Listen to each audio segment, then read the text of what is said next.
தங்கள் வாழ்விலே தரிசனத்தையும் அபிஷேகத்தையும் இழந்து போன அநேகர் தங்கள் கவனக்குறைவிலிருந்து மனம் திரும்பும் பொழுதும் மற்றும் ஜெபத்திலே ஆண்டவரிடம் திரும்பும் பொழுதும் அதை திரும்ப பெற்றுக்கொள்கின்றனர். ஏனெனில் ஒரு முறை ஒளியை பெற்று விண்ணக கொடையை சுவைத்தவர்கள் நெறி பிறழ்ந்து விடின் இவர்களை மனம் மாற்றி மீண்டும் புத்துணர்வு பெறச் செய்வது அரிது. எபிரேயருக்கு எழுதப்பட்ட கடிதத்தில் அதன் ஆசிரியர் இவ்வாறு நமக்கு எச்சரிக்கையாக கூறினாலும் அது மனிதனுக்கு மட்டும் தான் பொருந்தும். கடவுளுக்கு அப்படியல்ல.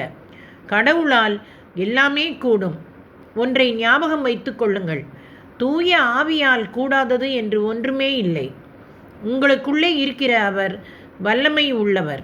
அவர் இயேசுவின் இரத்தத்தினாலே உங்களை புதுப்பிக்க மறுபடி பழைய நிலைமைக்கு கொண்டு செல்ல புத்துணர்வு பெறச் செய்ய முடியும். சிம்சோனை திரும்பவும் அபிஷேகம் செய்த கடவுள் உங்களையும் அபிஷேகம் செய்வார்.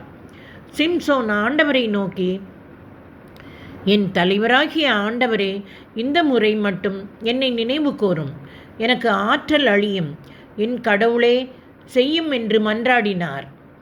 நீங்கள் ஜெபித்தால் கடவுளின் அருளால் உங்கள் தரிசனத்தை காத்து கொள்வீர்கள்.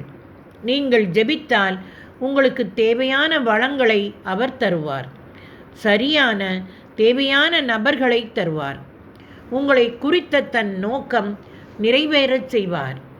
நாம் கற்றுக்கொள்ளக்கூடிய நல்ல உதாரணம் தூய அன்னை தெரசா. அவர் ஜெபத்திலே தினமும் 1 மணி நேரம் செலவிடுவார்.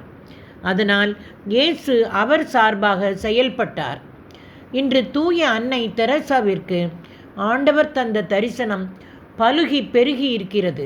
ஏனெனில் தூய ஆவியார் அவருடன் இணைந்து செயல்பட்டார். அவர்கள் புறப்பட்டு சென்று எங்கும் நற்செய்தியை பறைசாற்றினர். ஆண்டவரும் உடனிருந்து செயல்பட்டு நிகழ்ந்த அரும் அடையாளங்களினால் அவர்களுடைய வார்த்தையை உறுதிப்படுத்தினார். மார்க்கு எழுதிய நற்செய்தி 16ஆம் அதிகாரத்தில் 2வது வசனம். தொடர்வோமா நண்பர்களே?